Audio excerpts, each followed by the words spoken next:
It's like everyone's on a journey. Some people don't know where they're going, or some people are, they know where they're going, they just don't know how to get there, or they're too lazy. And some people are very clear about where they want to go and how to get there. But it might be the wrong place. So, everybody talks about goals, you should be clear. But that's just a process of getting somewhere. But what you need to be clear about is mostly, or more importantly, essentially, where it is you want to go. And I would like to offer you this thought that most people are going in the wrong place because they're only looking at existence in terms of one life. So they're only looking at where they want to go in this life, and they have no consideration that what they're doing now will affect a future after this life, and that's called karma. What we are today is a reflection or a result of past lives. Our abilities, our intelligence, our level of consciousness, all these things are a result of our past.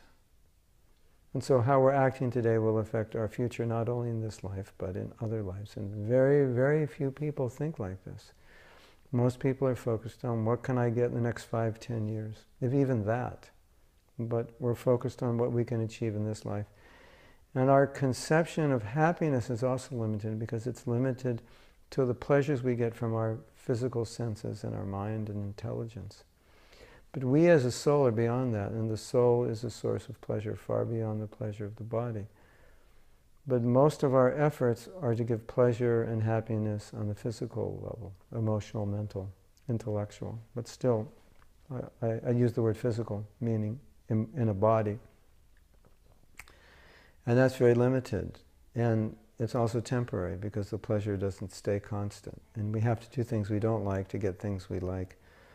But spiritually it's not like that because our nature is to be happy. It's not about getting it. It's just about awakening it. Or, as I sometimes say, it's about claiming it. It's yours. It's there. And it's a lot easier to claim it than it is to work hard to get something that you think will make you happy. And we all know that when we get something that makes us happy, at some point we want something else. So it's not perfect. It's not a perfect system. It's not the way God created us to be happy. But our society, our social structure, what we're being fed is telling us that we're a physical being and this is how to be happy. And everybody's doing it, so you should do what everyone else is doing.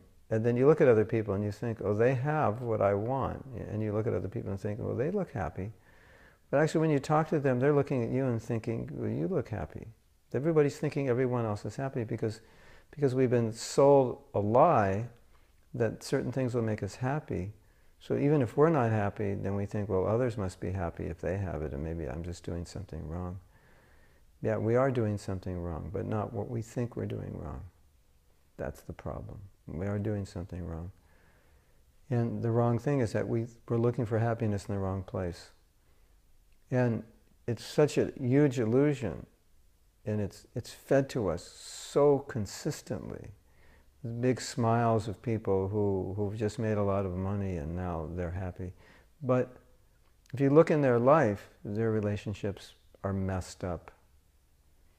They're drinking all the time. They're stressed out. This is very, very common, and we all know it. But there's this big smile because they have a lot of money in the bank. And we interpret that as, oh, this is how you become happy.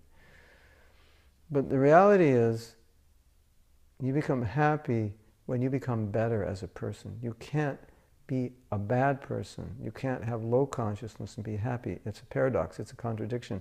It doesn't work. And nobody's telling people that. When you elevate your consciousness to higher levels of consciousness, that's when you become happy. When you're compassionate, when you're kind, when you live with integrity, when you live according to higher values, when you serve, then you're happy.